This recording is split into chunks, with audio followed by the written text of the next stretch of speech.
Okay, just waiting for a few more people. Welcome, everybody. Tēnā koutou katoa, and welcome to the NZILA Tua Pita Ora Streetscapes webinar. For those who don't know me, I'm Angela Hunter and the Chief Operating Officer for Tua Pita Ora NZILA. Today we are delighted to welcome Sacha, the Global Design Director from Aspect Studios in Sydney, as well as our facilitator and host Adrian Taylor from Botanic in Ōtautahi, Christchurch. I'll hand over to Adrian in a moment, but first I would just like to give a huge thanks to our webinar sponsor Streetscape who are supporting this series. This is the fourth series.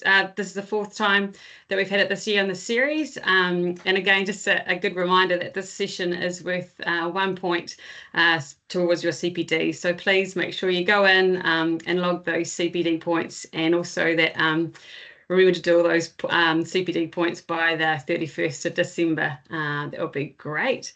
So in a moment, I'll share with you the short video from Streetscapes highlighting their products and services, and please make sure that you go and check out their website or contact Paul and the team to maybe chat over your ideas for your next street furniture project. So thanks for joining us today. Adrian will join in with you after the video is finished. Great.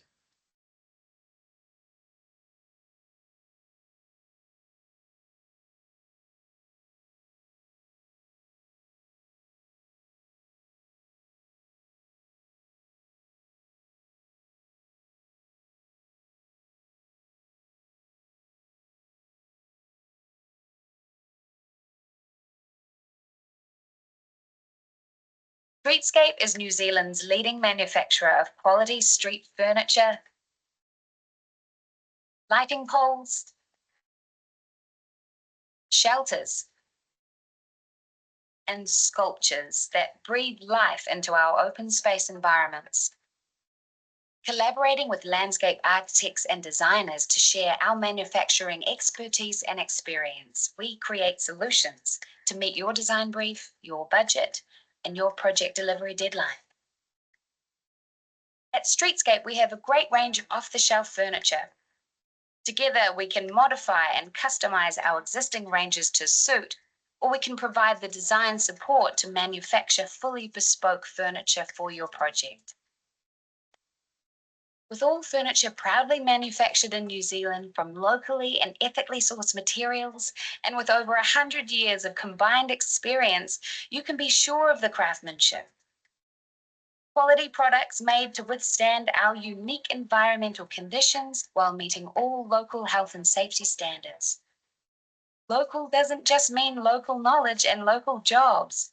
It also means reduced lead times and a local team who manage every step of the way with you to see the project from your concept through to final delivery.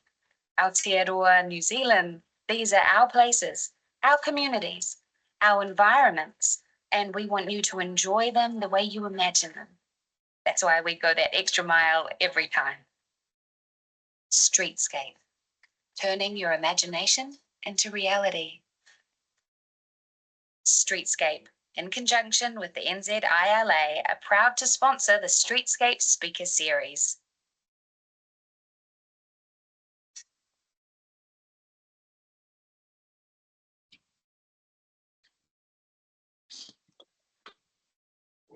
Tēnā koutou katoa. Sorry, mate. Apologies for that interruption. Tēnā koutou katoa, ko Adrian Taylor, toku ingoa. My name is Adrian Taylor. Ka nui te mihi ki te mana whenua o ngā tahu whānui. Greetings to our local Tainui people, which is where I am today in Ōtautahi, Christchurch, in the wee little boutique studio of Botanic Landscape Architects. And nau mai, welcome to everyone for joining us today, and thank you Trina and Angela for inviting me to be hosting Sacha. And Badiri Kamaru, which in Aboriginal language, which is very sort of based on local dialect. So for the Sydney dialect, that translates to G'day. G'day, Sacha. And Thank you so much for joining us. And some of you might have caught Sacha's talk at the 2018 NZILA conference. Probably one of the things that really stood out for me was the 4 words that popped up on a slide, which was for you, with you. And I feel that really echoes Sacha's approach. He's the global design director of Aspect Studios and founder of their Sydney studio. And I'm really excited to hear what Sacha's saying, because Aspect work on such large scale, significant public community infrastructure projects. But today we're hearing about something very local and meaningful for Sacha. So without any further ado, I'll introduce Sacha. There is going to be some question and answers after his presentation, and there's a chance that you can jot them down as we go or at the end. So please welcome Sacha, and over to you. Kia ora. Thank you, Adrian, and everyone over there at NZILA. It's an honour to be invited to have a yarn to you today. As Adrian said, I'm going to talk at a slightly different scale than usual. It's a kind of a micro scale for me, but no less important. So look, with that, I'm going to get straight into it. I'm going to share my screen and off we trot. Let's go. Oh my goodness, no, I'm not going to upgrade now. Just going to make sure, can you, Adrian, just tell me if you can see that. Yep, no? All good, Sacha. Okay, all good. Yep. Okay, again, thank you for using language as well. Yeah, Bujeri Gamaru, that was an excellent presentation of Darug language, actually, to say good day or g'day. So my presentation today, it's got the name Frugal Abundance. I'll talk about that later on, but it's, as you can imagine, it's doing a lot with a little. The sub line there, small projects, big impact. I'm going to take you through a little bit about what it is that we do and where I'm from first. So hello from here. We're going to talk a little bit about who we are, and then as an organisation, so who Aspect is, and then who I am and the lens I bring to design and where I'm from. Right now, I'm in Gadi country, which is Sydney, eastern suburbs, inner city, that part of the city which is synonymous with the sandstone cliffs and harbour. This is the kind of typical postcard view of the city and the downtown, if you like. Botanic Gardens, Barangaroo on this side, the evolving western side of the city, the scar of, road infrastructure, as I'm sure is in many cities, Circular Quay, the city itself, and Redfern, where we are, sits just off the page, and I'll talk about that in a minute. Our studio is in a suburb called Redfern, and I reckon that most people on this call would know a little bit about Sydney, but it's a stronghold for, I suppose, First Nations knowledge, and has always been a place of safety, I suppose, for mob here, and it still continues today. So this is just taken, at the block, as it's called, which is literally 100 metres away from our studio. Our studio is in 2 parts. One is the desks and the groups of computers and the stuff that we all do day to day as landscape architects. And the other side is pin-up. It's like a university atelier, models, very messy. Right at the moment, you kind of got to walk through 1-to-1 scale models of weaving and samples and the like. We don't have a gin just sort of still like some studios do, Adrian, but you've given me ideas. Little stock images here. The main thing that I want to talk about is that we're obsessed with design, and that our purpose means that we don't really stop. We're tenacious, ambitious, collaborative. Those things are super important to us. I'm going to talk a little bit about what we do at Aspect first. And as you said, Adrian, in the introduction, it is sometimes very large projects of transformational scale for cities, from, you know, waterfront parks and big urban regenerations like the sort of Barangaroo scale, Quay Quarter down in Circular Quay, light rail. These things are mega projects, but we're equally obsessed, I suppose, or interested in the small tactical things that can shift the dial, things that we don't necessarily have to ask permission for, whether they're just little pop-up things or experiments. Those things are really in our DNA. I often talk about our businesses. Now we're 200 people or more in 9 studios in 4 continents, and it's a big thing. But each one of those studios has a startup mentality, and people often ask, you know, how did you get the scale you are? Obviously, we've got brilliant people that work very hard to grow the business, but it's a series of little incubated hubs that we have this philosophy of never really being satisfied and trying to push and experiment with design. So that's the kind of startup mentality, not afraid to fail, not afraid to push the envelope a bit. We do have a purpose that bonds us all together, and yeah, it's a lot of words on a page, but what it actually means is this, and I like to talk about it in this way. I think I presented this last time I was in New Zealand, but it's still relevant to us. So design is the lens from which we do everything. We are landscape architects and urbanists. It's about scale and natural systems. But these things here are probably what I want to talk about today. Challenge and delight. If we are doing that, then we're not business as usual. And if we're delighting, then we're not boring people. And then enhancing the lives of people and natural systems in an enduring way. That's important because it means that the work we do is not a fad.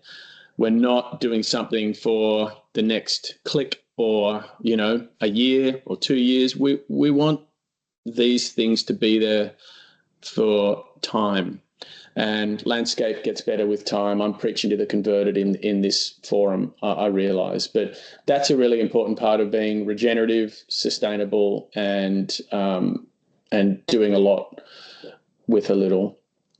Now, here's just some projects that we've done recently in Brisbane studio to workplace, bringing green in. They've got an incredible climate. It's very open, no fences, no walls. Playgrounds, big part of what we do. This is in Darling Harbour. It's our latest play space down there. Quay Quarter, working with artists of incredible repute, like Olafur Eliasson in this particular example, but open roof gardens contributing to the city. I love this project. This is just a tiny project for us. It's a little urban project in the city, but what's nice about it is high bench, you know, sort of leaning backrest, sitting on a lounge here, sitting on seats, tables and chairs, multiple ways to use space. That's interesting to us. We always think through the lens of the user. Sensory design, this one in Chengdu, just one part of a very large connected open space corridor. Play space, sensory, new opportunities to really work with First Nations mob here, with talking just before this presentation, and this is the single largest change to our cultural landscape and design landscape, has been a recognition of the over 40,000 years of continuous living history as represented by our First Nations mob. And Circular Quay is the point of colonisation. Some call invasion, others call the birth of the modern country of Australia, i.e. 240 years ago. And so it's a place of trauma, it's a place of history, good and bad, and we're lucky enough to work with a whole series of First Nations leaders who are working with us to advise on what is a generous way to rethink that place. Larger projects, I'm not going to talk to these, I'll just sort of throw them across the screen and so you can sort of see the scale of the projects we're doing. A lot of active transport, and this one in particular on the Harbour Bridge was a competition we entered and won, and that one's coming to fruition now, which is a beautiful project. So as I said before, we're not just here in Sydney, we're in all around Australia in studios of various sizes and around the world as well. China, Ho Chi Minh City, Guangzhou, Dubai, and now London. And I was just there actually yesterday or the day before in the London studio and just returned back to Australia from launching that, which is fantastic. So change in scale, a little bit of a pivot. That's what we do as an organisation. And I think it's really important when I talk to my students or universities that I get people to think about the bias they bring when they come to a design project, which is not a bad thing. You have grown up in a particular environment with a particular set of values and cultures around you, and that's what you bring to design. So a little bit of recognition of where I'm from. I am a child of the 70s. This is my parents. I never saw them because they were always out doing this kind of stuff in parks. And it wasn't until I sort of started to think about this that I realized my connection with health, well-being, exercise, and the environment stemmed from not only them as my role models early on, but also the environment in which I grew up. One of them is sort of Cooper Park, the other is Mount Cootha, two landscapes that I grew up living adjacent to, one in Brisbane, one in Sydney.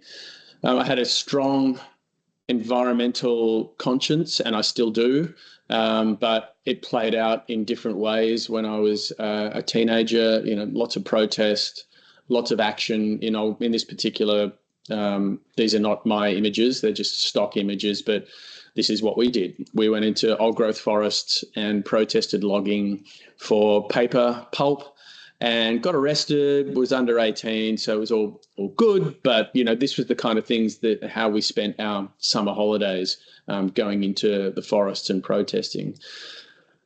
Design came along. My father and my mum, they bought this spaceship in 1978, and when we came to Sydney, this landed, and everyone was just driving, Fords and Holdens in Australia, and this thing that sort of had hydraulic suspension and bizarre kind of things on the inside was my first introduction into object design.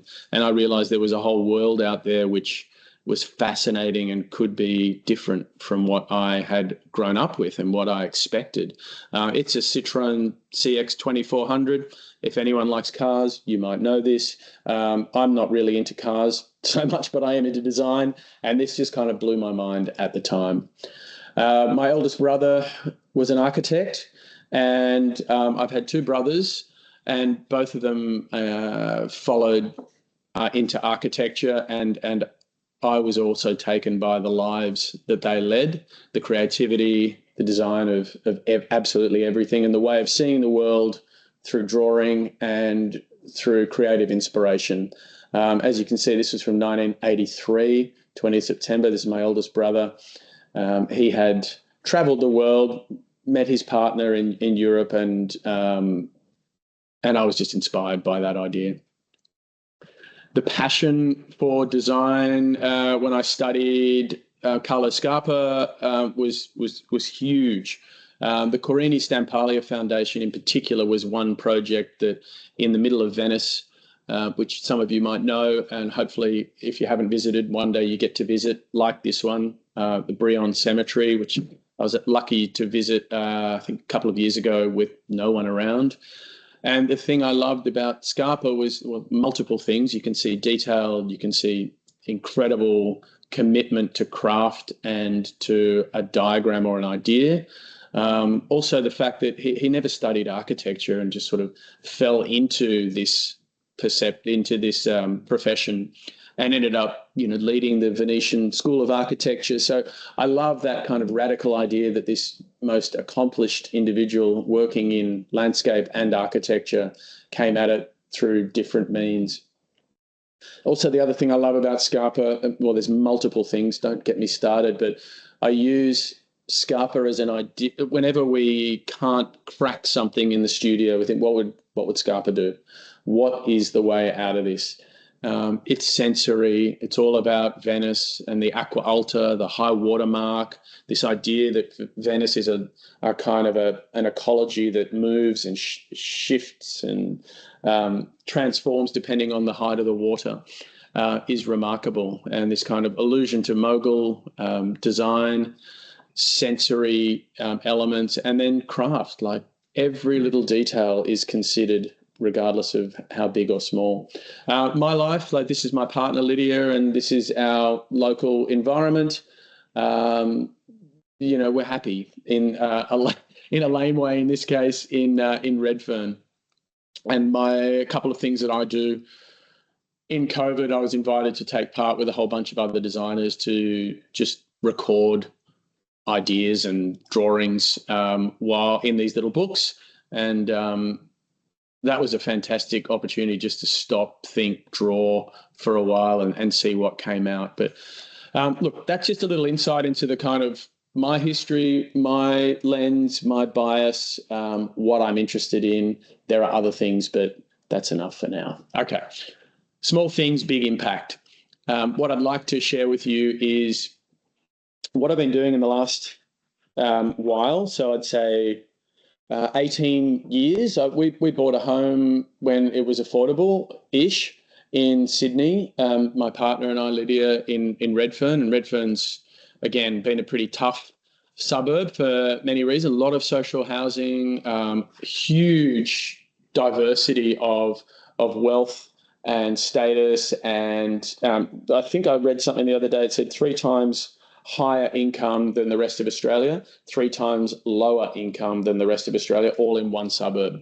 And so you get this eclectic mix, this collision of class and a whole range of things, which is fantastic. It's actually cohesive. We have an incredible environment that I was lucky to bring up 2 boys in. So 18 years ago, we bought was a tiny house. It's 120 square meters. And we bought into a community that has just grown and grown, like a beautiful garden metaphor. But these things hasn't been just by itself. It's been because of action. The ideas that we brought to this, and something that I've been pushing in the home front, has been just do something to make our environment better. Traditional street, cars going through it. I'll show you some images of that in a minute. But as a landscape architect and someone who's kind of obsessed with design, I wanted to make sure that I was walking the walk at home. So engaging with our community, not accepting that, you know, council is just going to do everything to upgrade it. No, we have to do something to improve our community and to instill more pride.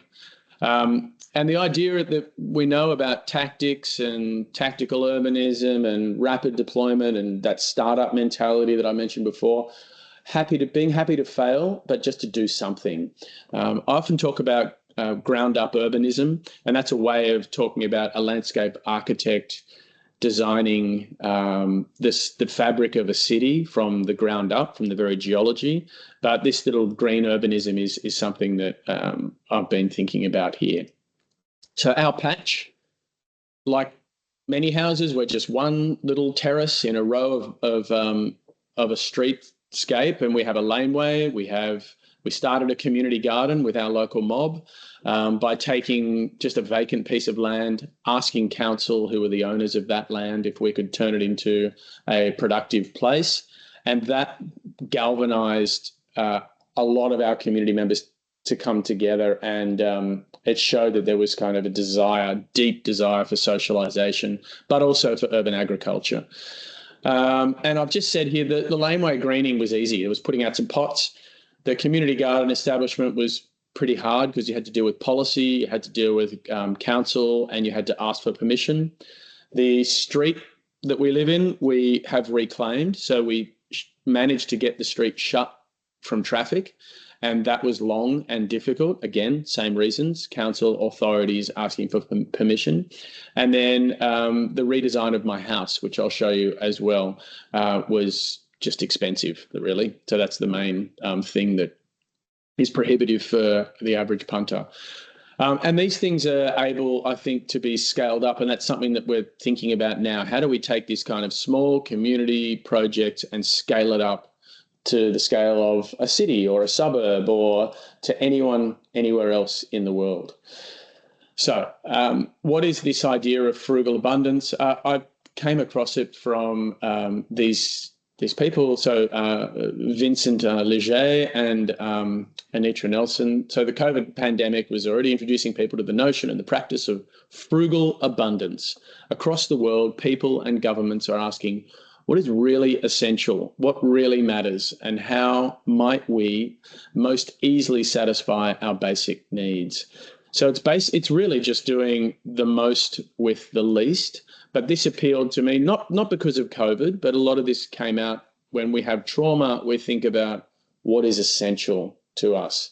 And that might be a family situation or a sickness or whatever, but it makes you reevaluate what's important in life.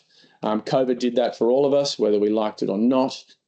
But this idea of frugal abundance, and sometimes I talk about it in design as intelligent economy. So instead of having a $50 million budget for some park, what can you do with 5 million? What can you do with 500,000? What can you do with 50,000 to have impact? And the inspiration for me, this is a bit of an eclectic slide, but for those of you who are my age, you'll know this. And I have talked about this before, but it's really stuck with me that I grew up in this really explorative, kind of generous and open period. So Sesame Street on the left, many of you will know it. And when I dug down into this, I realized how influential this might have been for kids of the 70s. And hopefully it's still going. But, tactical urbanism, taking everyday things and playing with them so that they become playthings or pieces of furniture. Diversity, whether it's racial, cultural, age. You've got older people, younger people, people of different, cultural backgrounds. You've got people of different species. You've got all sorts of things going on here, all sitting on a stoop in the public realm next to maybe a brownstone. I don't know. And then our environment here in Redfern, this is just one of our gatherings in the laneway after we started sort of greening that laneway. It used to be just for cars and garbage bins. But again, gay, straight, old, young, black, white, wealthy, poor, all of that kind of eclectic mix is in our neighbourhood, and we're better for it. In Redfern and in Surrey Hills, this was what it was sort of post-war, no trees, pretty sterile, really not a lot of care in the public realm, very sort of a transactional way to have a city focused around the motor car and maybe a shop, as opposed to what it is today in our neighbourhood. And this is literally a like-for-like photograph of a street which was an inspiration for us in Surrey Hills. It's kind of called Cat Alley, and you can see why. But the scale of it, the intimacy of that street, got the owners of these properties just to start by putting pot plants out. This is called Macalone Street in Surrey Hills, and it's often visited by people just because it's just a beautiful scale and people care for this place. And suddenly the pots go out, people take more attention with the frontage of their houses because they see that people are attracted to find details. It reminded me again of anywhere in a suburb in Tokyo where there's that high density. And even if you don't have a lot of space, you might have 1 meter by 3. You turn that into a beautiful decorative garden that shows care and delight in every moment. And this is my little family when they were a lot younger. Again, some photos of, of Macalone Street, just to inspire you. One of the people in my community is this guy here. He looks a bit grumpy in this photo, but this is Philip. And we've become very good friends over time. Philip is a builder, but he's essentially a green thumb. He has almost single-handedly started to green the laneways around our neighbourhood. He does a lot of other things which are kind of creative in another way, but he's a builder, he's a gardener, and this is just some photos of his place. He just collects plants, he collects things off sidewalks, and he brings them back to life. And I love this idea of abundance that he brings to that. So where are we? I showed you that wonderful photo before of the postcard image of, Barangaroo and the Botanic Gardens and the city. This is Redfern. This is Central Station. This is actually where our studio is and where I am right now. So my studio's here, and I live just up here somewhere. So you can see the social housing, areas of high density. It's a very eclectic mix. All of this is social housing all the way down through here. Some beautiful green leafy streets and parks, but a model of what I would say would be a caring and generous suburb. Our patch, my little home, this is our street, Moorhead Street. This is the house, this is the laneway, and this is the community garden. So, as you can probably tell, unless I'm traveling for work, I'm kind of very local. I walk to work, I have my dog. The shopping centre is just off the page here. Our community garden is here. We can get some leafy greens. Our neighbours we socialise with. Our street is composed of, this just says 68 here. There's probably about 100 on the group now, and we have very simple means to communicate. We have a lot of face-to-face, whether they're kind of parties or dinners or working bees in the street, but otherwise it's WhatsApp. It's nothing radical or revolutionary. But we started this little Moorhead and Little and many communities have that, many streets have it, but a lot of people stay on it even after they've moved out. I think because of the sense of community and safety and care and sharing, and it's been incredible. And again, lots of diversity of engagement. I think this is a simple piece of software like Facebook, I guess, where any age can use this, and it's quite inclusive. So we have that, and then we also have the community share, which hasn't really gone off because they've kind of morphed into one. But any tools, anything you might need at all, picking up packages, whatever it is done through that. The socialization is probably the major part, and the community garden, it really started with that, and that has brought people together in a really meaningful way. When there's a product at the end of it and people are bound together, it actually works brilliantly. So this was our street. This is the end of the street, and you can see sort of boarding houses and other things, beautiful little bungalows over here, and then terraces on the other side. My family, my partner, 2 sons, myself in the go-kart that I think he has made for the kids around there. And what you can see is the Jersey curbs here after a long process of meeting with the authorities, council, getting the police out here to survey the area. They agreed that because our street, which has these wonderful big trees in it, doesn't actually go through anywhere, it's not a commuter street, we were a good case to block it off. I had my 50th birthday party here, and that's what this image was from. And we have a whole range of different events within the street, bringing in food trucks and parklets and DJs and jazz bands and the whole sort of range.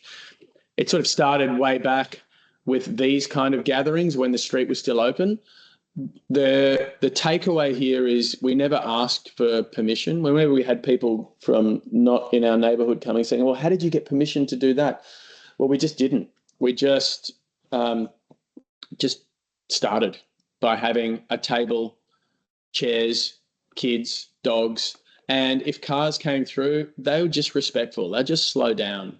And I think, we take that mentality to a lot of our projects, whether they're government projects, when we're doing shared streets and the like. And the biggest issue is always perception of risk, always in any project, whether it's a playground or a streetscape change or whatever. And I think being kind of open and mature and generous to risk is one of the key things we can do as designers. Just some images of a neighbour. This is Sean. His name is Mr. Cook, and he is a theatrical individual when it comes to flowers. He brought all this to the party. My 97-year-old father, who you saw previously in the photos running, this is what it means to be running and to having a good life. This guy, I think, is about 95 in this image here, and that's him posing in his, streetwear gear in our street. So look, that's just a little frame of what our community does, and the tactics of getting something like that going. Don't ask for permission, act, and I think things come to you if the community is galvanised. We ended up doing a petition. Everyone signed it. Again, we went to council. They agreed to shut our street. It's actually in construction now, which is fantastic. But that's like 3-4 years on. The other thing I want to talk about is the house. So after, I think, 16 years or 15 years of living here in this particular house that was really old, wet, and not a fantastic place to live, we're able to scrounge enough money to renovate it. I have an 18-year-old boy and a 15-year-old boy, so we went from living in one room here with an open kind of mezzanine, so 2 kids, 1 kid here, 1 kid just sleeping on a shelf, to a place that now has enough space for all of us. But part of it was, if I'm going to invest in staying in this community, I want to kind of walk the walk. So I called on a lot of my suppliers and friends in the industry, artist colleagues. I commissioned 3 wonderful women to do artworks for us, just kind of mural artworks that would go on the wall. I just did little drawings like these and worked with fabricators that in the office we had done really large projects with to do some generous detailing, get rid of fences, have a bench instead of a fence, this kind of detailing, which was all done prefabricated externally and brought and dropped into place. Cheesy photos. But the most important thing is when you walk in, because our house is on a slope, you come in from the main street and what you're greeted with is this, which looks like terra firma, but is the roof garden. And the house sort of falls down a level and goes out to a laneway. As you can just see in this section, you come in here, you see this roof garden. Otherwise, you come down and all the living occurs down here, and then you go out to the lane. And that's what that view there is about. And you can see the light wells coming down to the living area. You get a lot of borrowed scenery with the planting of the palm trees, which are not in our house. They're in neighbours' environments. We planted these ones here. But I wanted to make sure that it was a place that I could bring clients and I could bring collaborators and show them that if I'm willing to do this in my house with the risk of water coming down into, the habitation zone where we live, then it's probably going to be fine for you to do over your shopping centre or your retail area or whatever. And I have used it in that really one-on-one way. It's tiny. It's only 4 metres wide by about 8 metres or 9 metres. So it's not a huge landscape, but it's a great one-to-one example, and it means that I have invested in kind of walking the walk. You'll see Baloo in a lot of these photos. She's the office dog as well, but there's also another little courtyard down the bottom, which is these broadleaf plants where it doesn't actually get a lot of light, and that's where that palm tree is, down the very bottom. So I think that's the message here is if not me, then who is going to do these things? I have the capacity now after, nearly 30 years of professional work to actually be able to afford to renovate my house, and I understand that privilege. But equally, I want to do it in a way that's meaningful and will push things forward. These are just some views of the place when you open the door and you come out, and we leave our door open. So this is a view that you get from the street. This is downstairs, the little courtyard, and the artwork from Madison Gibbs, who's a First Nations artist And actually Maddie and Jason are working on the cycleway that I showed before on the Sydney Harbour Bridge. And that's one of their beautiful artworks. And these are just some snaps of outdoor in, and it also reflects, what we preach in the office in terms of biophilia, being surrounded by nature, feeling good when you're surrounded by nature, around warm materials, a lot of timber, a lot of greenery, the right plant for the right environment. So where it's dark is the broadleaves, where it's light is all the native plants which sit on top, and endemic plants, which is the pollinating garden. The whole ambition of this was to create a roof garden which was not accessed. You kind of leave it to the birds, the bees, little bugs, and it's a pollinating place. Downstairs is socializing. And then if you're lucky, you get to spend a little bit of time outdoors like this and grow what is once a place for cars and for movement, and now into a place for socializing and stability. And look, I'm going to leave it like that. This is just one final image of my Sunday UGG wearing social sort of space on the weekend. So I'll leave it there. I'm really keen to have a conversation, maybe even find out what you do in your neck of the woods to bring community together, and how as landscape architects, as designers, you've been able to grow what you do into the public realm. So thanks for listening, gang. Stop sharing. Back to you, Adrian. Wow, thank you so much. I'm sure there'll be a big round of applause, given the inspiration we've probably all gained from that. And so there's no questions popping through yet. So this is your moment. I've got it open there on the side. So I'll sort of kick into it with a few thoughts and questions of my own, but yeah, please don't hold back. Yeah, it's a privilege to have Sacha here. So yeah, frugal abundance, kind of where to begin, I guess. Is the thing that kind of echoed for me was that whole, your upbringing gave you such a perspective on how you responded to your, urban environment where you're living, and that notion of kind of bringing nature into a city where you have people that are, first generations of urbanites, really, that have never kind of experienced that kind of backyard sort of grit and nature and the getting dirty. So I guess I'm interested in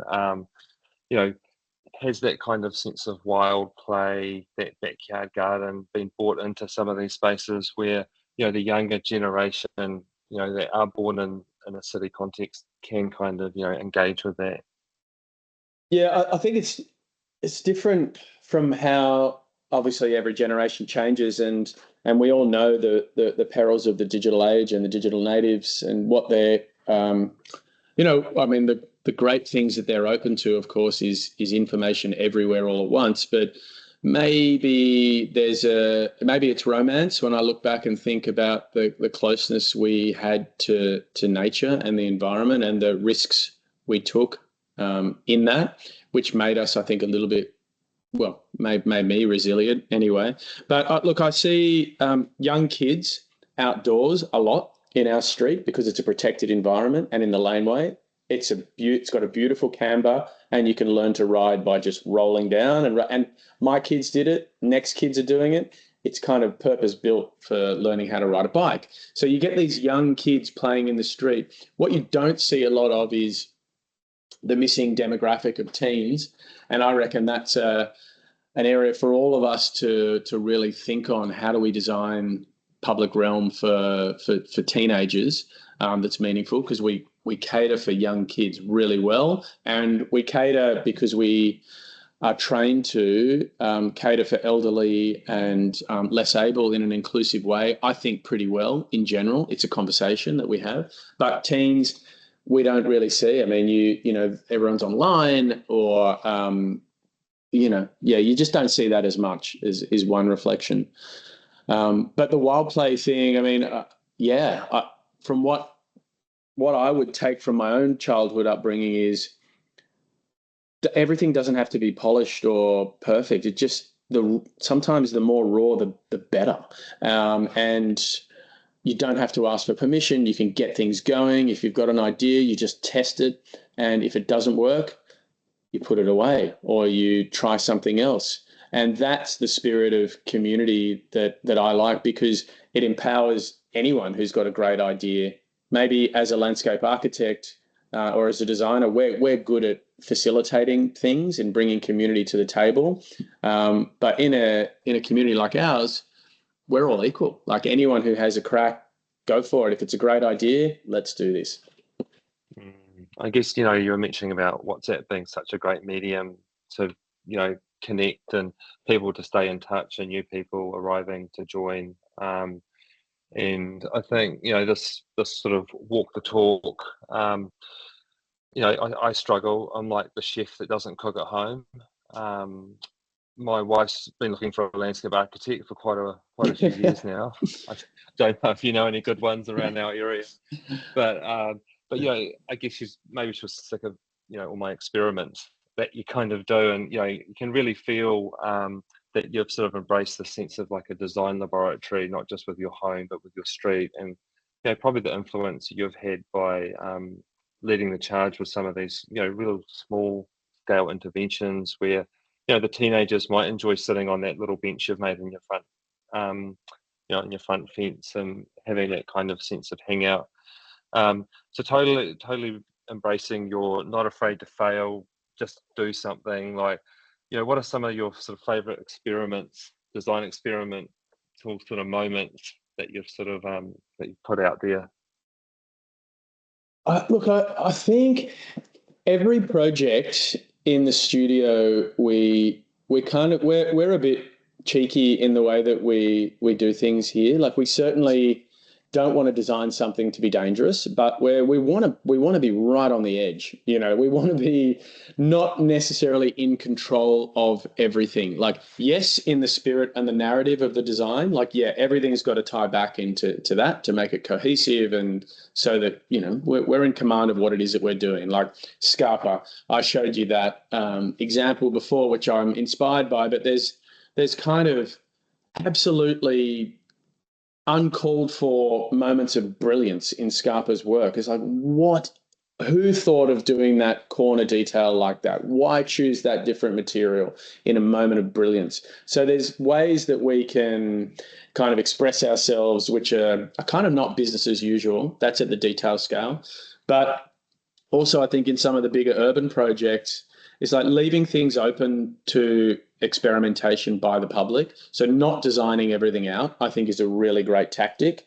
And there's a fine balance between just doing, a square of turf or a paved square and just saying, hey, go and dance on that or do whatever, community. You've got to set it up for the conditions for success to thrive. But I guess in answer to your question, my favorite thing is to go to our urban projects and see them being used in ways that we didn't expect but did facilitate.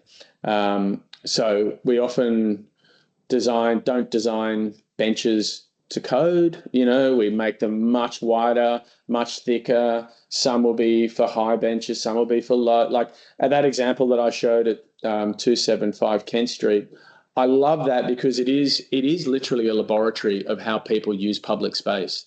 And you will go there and there's the bankers who are in that building, but a lot of people are not bankers. They've caught the train there and they sit there and they take their shoes off and they will lie on the grass. Other people do not want to get their beautiful suit dirty and they will sit at a table. Some will stand and have a beer at a high bench.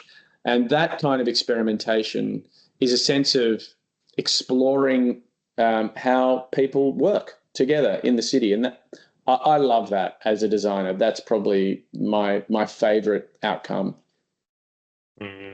Yeah, I remember a play space that I designed and it opened for the first time. I was there at the opening and the kids just started using it in a way you never imagined. Yeah, it's a joy. Yeah. Yeah. It was sort of the greatest part of the project. I guess the project is going back and seeing them interact, and for everybody, it's inclusive environments to be used by different people in different ways. So, but in the community, yeah. Adrian, I'd say like the key there is to not seek perfection. Like it's not my design project. This is a community who live and exist and own, either like literally legally own or own in a perception way the environment that they're in. So it's not my duty to try and create some kind of perfection, some design perfection. That no, this is about community cohesion. It's about inclusivity. It's about a conversation. It's about all of us coming together. That is the success of that project. And if I can help by bringing some technical expertise, knowing the nurseries, knowing how to build something, fantastic, I can bring that. But, there's a whole bunch of other people in our community who can, electrical work or can do whatever stuff that I have no idea about. And that's wonderful. Fantastic. And that sort of echoing a question that's just come in. So thank you, Studio, that have asked around your thoughts on how this could be applied across different sort of typologies, suburbs, outer fringe. You just talked about an urban CBD example. Yeah. So yeah, just your thoughts on. I think that this is where designers have to be advocates. We need to take it on as well, like each one of us here today, and talk to your local government. We did that. I took that role of going and connecting with Jess Miller, who was the Deputy Lord Mayor of the City of Sydney. I don't know, like Clover Moore has been a long-standing Lord Mayor who's advocated for exactly these kind of projects. So through my professional work, I was aware of her agenda to slow, green, bring community together. So part of my responsibility was to reach out to council laws and say, hey, here's a little community ground-up project. We signed a petition. We've got, 80 people who've signed this thing. We're all ratepayers. This is a vision. Would you like to participate? And so the advocacy role is the main way that we can affect change. Of course, you can scale these things up, but they're kind of clunky when you take it into local government or state government. But the more examples of these kind of community bottom-up projects, the better. And that's the way I would go and seek change, even at an urban scale. All right. You had that really great.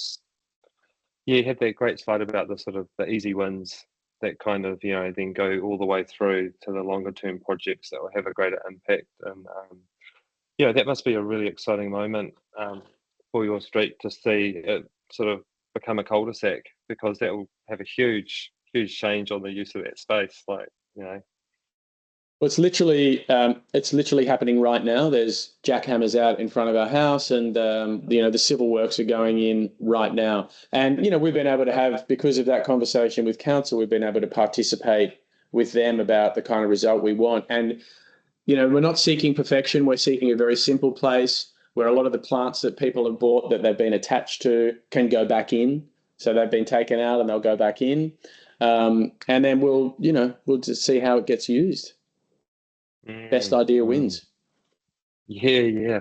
I guess it's kind of that, by having a sort of that very horizontal platform, it makes it really accessible for everyone. And I guess when you've got, a very transient sort of society at the moment where people are often shifting, you've probably got quite a diversity of permanence within the street, where you've sort of got people that will live there all their lives, and other people that are coming through. I don't know if there's sort of rental accommodations in there, and how's that kind of melting pot sort of coming together?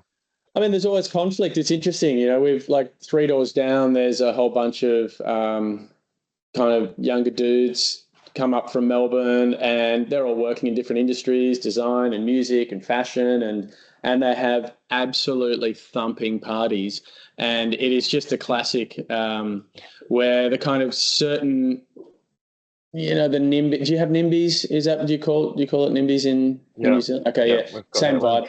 They move into the suburb, and I don't like being woken up at 3 a.m. either by, hammering house music. It's not my thing, but equally, I want people to party. You know, I want that. I did it. I want them to express themselves. And so if that's the price we pay, you've just got to be a little bit tolerant. But yeah, anyway, I mean, look, there's conflicts there all the time. It's just how you resolve them. And often, the best way is just by having people together and meeting each other. Then you can kind of accept that someone 3 doors down, yeah, of course, they're going to have a party. As long as it's not every night and on a Tuesday night, that's fine.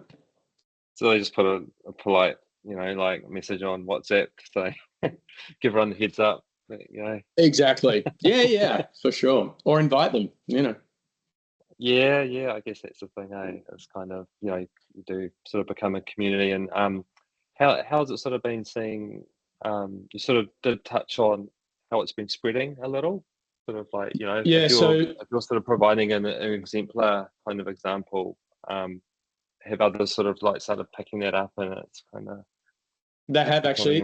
It's funny. There's been like this echo because we have street parties, and we've invited some of our local neighbours in Redfern, further to the east, to the more expensive postcode of Redfern, down the road there, closer to the parklands and things. They call it Redfern East, which is a made-up suburb. I'm sure real estate agents have been paid great money for that, but they've started having their own parties, street parties, which is called the Bin Alley, and they have 2 a year, biannual Bin Alley, and we get invited to their parties and they get invited to ours. So there's this kind of, call and response, this echo, which is awesome because our suburb in Redfern is actually a long suburb, east-west, and so we can have our street parties and their Bin Alley parties, and that's just literally people who come to see what we do and they've started their own. And that's the best example. That's the best way to do it. It takes motivated people, but that's what we are as designers. We're creative problem solvers. We can do it. Yeah. And you kind of, do you sort of feel like you're sort of almost living 2 worlds at the moment? Kind of, you're coming home to your micro scale and then you go to the studio and you're kind of, doing large sort of transformational projects. Adrian, it's all the same approach applies, I guess. Yeah. One world. There's no. Yeah. I really don't have a binary thing of scale or professional, private. That's just me. I mean, I live in a kind of I prefer grey or being in a blur a little bit more. Doesn't work for everyone, but it works for me. Yeah. Yeah. Wonderful. Last chance for any questions. If anyone's got any to add in there. If not, otherwise, look, it's just been an absolute pleasure. We had a bit of a green room chat earlier, and I really enjoyed sharing some of our moments, Sacha. So thanks so much for taking the time. I imagine you're a very busy fella, traveling around the world and running your studio and your street and being a part of lots of good things. So it's a good, I don't know, it's an inspiration for all sort of landscape architects to literally walk the talk a bit more than sort of what we do and take it out of the studio and spread it through the community, because that's what will create the echo effect. So thank you very much for sharing with us, and we'll leave you sort of back to your day, and all the best with closing off the street. I imagine you'll be throwing a party for when it's closed over. I'll send you through the invite and the final photos. So yeah, thanks to NZILA. Yeah, thanks very much, and matiwa everyone, which was have a good day, and we'll see you all soon. Thanks very much. Ciao, ciao. Bye bye.